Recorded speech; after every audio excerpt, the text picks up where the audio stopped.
हम में से 90% लोग आजकल कुछ ऐसा लिखते और बोलते हैं कि जिससे ये तासुर पैदा होता है कि हम बहुत खुश अखलाक हैं और दूसरे बद अखलाक हैं, या हम बहुत आली ज़र्फ़ हैं और जो दूसरे लोग हैं वो कम ज़र्फ़ हैं, या जो लोग लिखते हैं कि वो बहुत ख़ानदानी हैं और दूसरे नीच हैं।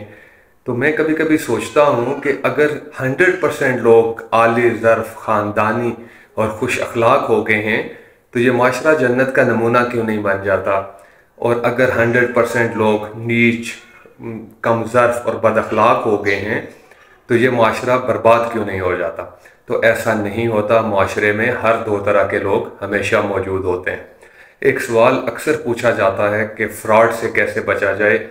तो फ्रॉड से तो अल्लाह ताला ही हमें बचा सकता है, बट मैं आज आपको फ्रॉडियों से बचने का एक ज़बरदस्त तरीका बताता हूँ। वो तरीका जानने के लिए आपको ये वीडियो पूरी देखनी पड़ेगी ताकि आप इसके मतन को सही तरीके से समझ सकें। एक मुल्क था जिसमें पे दर पे चोरियां हो रही थीं और चोरों का कुछ पता नहीं चल रहा था। वहाँ पे एक नौवारद शख्स भी मौजूद था। तो शुबे के इल्ज़ाम में उसको पकड़ लिया गया कि तू चोर है, चूँकि तू यहाँ पे नया आया है। तो उसने कहा मैं चोर तो नहीं हूँ, बट मैं बता सकता हूँ कि ये जो चोरी की वारदातें हैं और डकैती की वारदातें हैं ये कौन कर रहा है। तो बादशाह ने उससे पूछा कि बताओ कौन कर रहा है। तो उसने कहा वो फलां साहिब कर रहे हैं। तो बादशाह ने कहा कि यार तेरा दिमाग ख़राब है, वो तो इतना मुत्तकी और पारसा बंदा है और तू उस पर इल्ज़ाम लगा रहा है। एनीवे, जब उसको इन्वेस्टिगेट किया गया उस शख्स को, तो वो वाकई चोर निकला। तो बादशाह ने उस बंदे से पूछा कि बता तुझे कैसे पता चला कि ये शख्स चोर है, डकैत है या धोखा देने वाला है। वो शख्स बादशाह से कहने लगा कि बादशाह सलामत, मैं बहुत दूर के एक शहर का रहने वाला हूँ। तो जो उसकी बीवी थी वो बहुत मुत्तकी और पारसा थी, तो इस दर्जा पारसाई की दावेदार थी कि उसने एक दिन उस शख्स से कहा कि तुम ये जो सहन में लगा दरख्त है इसको कटवा दो, कि जब मैं घर के काम काज के लिए बाहर निकलती हूँ तो ये जो चरिंद परिंद हैं ये मुझे बेपरदगी की हालत में देख लेते हैं। तो उस शख्स को बड़ा फख्र हुआ कि उसकी बीवी इतनी पारसा है और उसने वो दरख्त कटवा दिया।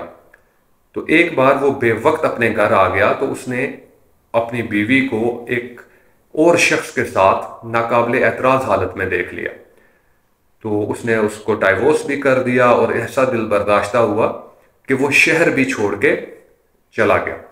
तो उसने कहा बादशाह सलामत, मेरा दिल टूटा हुआ था, मैं आपके इस शहर में, मुल्क में आया हूँ तो मैंने देखा कि ये जो शख्स है ये पंजों के बल चल रहा है। तो मैंने इससे पूछा कि हजरत आप पंजों के बल क्यों चल रहे हैं। तो इसने कहा कि मैं पंजों के बल इसलिए चल रहा हूँ कि मेरे पाँव के नीचे कोई कीड़े मकोड़े या हशरातुल अर्ज़ आके मर ना जाए।